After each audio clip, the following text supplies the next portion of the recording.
দুনিয়ায় স্থলভাগে পিঁপড়া থেকে শুরু করে হাতি পর্যন্ত, ছোট্ট চেলা পোকা থেকে শুরু করে সাপ, বড় বড় পাইথন পর্যন্ত, টোনাটুনি পাখি থেকে শুরু করে ঈগল পর্যন্ত, নদীর ভিতরে চেলাপুটি থেকে শুরু করে তিমি মাছ পর্যন্ত অসংখ্য প্রাণী সকাল বেলায় খালি পেটে জঙ্গল থেকে, গর্তের মধ্য থেকে, বাসা থেকে, পানির মধ্য থেকে যার যার আস্তানা ছেড়ে আহারের অনুসন্ধানে শত সহস্র কোটি প্রাণী সব যার যার ক্ষুধার পেট নিয়ে বেরিয়ে যায়। আল্লাহ রাব্বুল আলামিন বলেন, সন্ধ্যা হতে না হতে সবগুলির পেট ভরাইয়া যার যার বাসায় আমি ভিড়াইয়া দেই। ইন্নাল্লাহা হুয়ার রাজ্জাকু যুল কুওয়াতিল মাতিন। খেতে দেওয়ার মালিক কে? সেই আল্লাহর এই গুণকে, এই গুণাবলীকে বিশ্বাস করতে হবে। খেতে দেওয়ার মালিক তিনি কেবলমাত্র। সন্তান হয় না, দেওয়ার মালিক কে? বলেন জোরে। হাসাবার মালিক কে? কাঁদাবার মালিক কে? সুখ দেওয়ার মালিক কে? দুঃখ থেকে উদ্ধার করার মালিক কে? হায়াতের মালিক কে?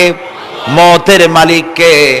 ফাআলুন লিমা ইউরিদ। যা খুশি তাই তিনি করতে পারেন। সুবহানাল্লাহ বলে। কোন? কাফ আর নুন, দুটি অক্ষর। যখন যা ইচ্ছে করেন হয়ে যায়।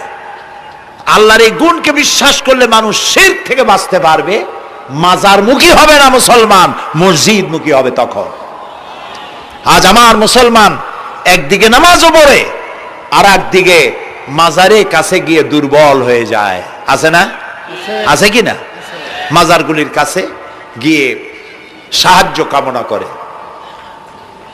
আমার নিজের চোখে দেখেছি মাজারে গিয়ে কিভাবে সেজদা দেয় কবরকে। বলেন নাউযুবিল্লাহ।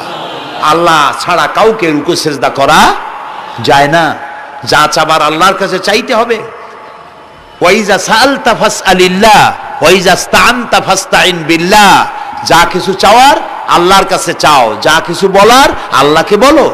সব কিছু করার মালিক তিনি। সুবহানাল্লাহ বলেন।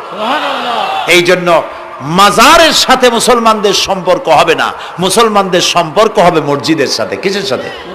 বলেন জোরে। আপনি কোন অসুবিধায় পড়েছেন, মাজলুম হয়েছেন, অত্যাচারিত হয়েছেন, চাকরির সমস্যা হয়েছে, ঘরে খাবার নাই, অসুখ বিসুখ হয়েছে, নানান ধরনের সমস্যায় পড়েছেন, কোনো মাজার নয়, কোনো পীর নয়, মসজিদের ভিতরে চলে যান, উজু করে মসজিদে ঢুকে 2 রাকাত কাজায়ে হাজাতের নামাজ পড়েন। রাসূলুল্লাহর উপরে যখনই বিপদ হতো তিনি নামাজে দাঁড়ায় যেতেন। সুবহানাল্লাহ বলো। আপনি কেন যাবেন একটা কবরের কাছে? আপনার সাহায্য কামনার জন্য কোনো পীর নয়, আপনার সাহায্যের জন্য কোনো কবর নয়। সাহায্য পাওয়ার জন্য কে? আল্লাহ চান আপনার ঈমানটা খালেস হোক। আল্লাহ তাআলা এটা বরদাস্ত করতে পারেন না যে মানুষ কারো কাছে গিয়া আরেকজনের কাছে গিয়ে নথি স্বীকার করুক। আল্লাহ সহ্য করেন না। ইন্না শিরকা লাযুলমুন আযীম। শিরক হচ্ছে মস্ত বড় জুলম, অত্যাচার। আল্লাহ সব থেকে অপছন্দ করেন কোন গুনাহ? বলেন শিরক। আল্লাহ সহ্যই করেন না। কেন করেন না? একটা যুক্তিতে আসে।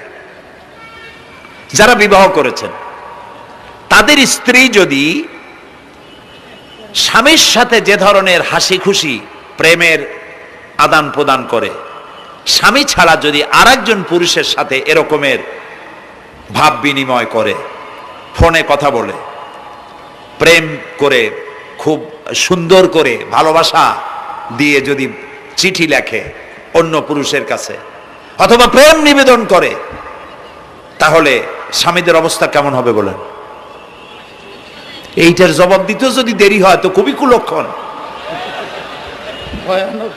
হ্যাঁ, ভয়ানক হবে, ভয়ানক হয়ে যাবে। নিজের চরিত্র যতই যা হোক, বউর চরিত্র ভালো চাই। আচ্ছা বলেন তো, স্ত্রী আপনার সঙ্গে যেভাবে প্রেমের হাসি হাসে, প্রেম নিবেদন করে, ওই রকম আরেকটা পুরুষের কাছে সাথে করলে আপনার সহ্য হয় না কেন? আপনি স্ত্রীর উপরে আপনার অধিকারটা কতখানি, কি জন্যে? আপনার স্ত্রীর যে হাসি, যে মিষ্টি হাসি, যা আপনার প্রাণ কেড়ে নেয়, ওই হাসিতে আপনার কোনো অবদান আছে? বলেন। তার যে টানা টানা চোখ, সুন্দর ভ্রু, মাথায় অনেক লম্বা চুল, শরীরটা সুন্দর, যৌবন, রূপ, এর ভেতরে আপনার কোনো অবদান আছে? হ্যাঁ আছে, একটু তো আছেই। আপনি যে মুখ দিয়ে বউটা হাসে, সেই ঠোঁটে একটু লিপস্টিক লাগাইছেন। যে চোখের জন্য আপনি পাগল, সেই চোখে একটু কাজল লাগাইছেন। শরীরটাকে পেঁচাবার জন্য সুন্দর একটা শাড়ি কিনে দিছেন। একটা শাড়ি দিয়ে, একটু লিপস্টিক কিনে দিয়ে, চুলের একটা ক্লিপ কিনে দিয়ে, একটা ভালো শাড়ি কিনে দিয়া স্ত্রীর উপরে যদি এত অধিকার আছে যে কোনদিন মৃত্যু পর্যন্ত কোন প্রেমের হাসি, ভালোবাসার আদান প্রদান আপনি ছাড়া আর কারো সাথে করতে পারবে না, এইটা যদি আপনার অধিকার এভাবে প্রতিষ্ঠিত হয়, তাহলে এই হাসি যিনি দিলেন, এই দাঁত, এই সুন্দর চোখ, এই রূপ, এই যৌবন যা আল্লাহ তাআলা দিলেন, তার সামনে কোনো পীর অথবা কবরের সামনে যদি হাত পাতে, আল্লাহ বরদাস্ত করেন না। কথা কি বুঝে আসছে? কথা বুঝে আসছে? আলহামদুলিল্লাহ বলেন। আলহামদুলিল্লাহ। বুঝলেই আমাদের কষ্ট সার্থক। আলহামদুলিল্লাহ বলি। আমরা যেন আল্লাহরে চিনতে পারি, বুঝতে পারি।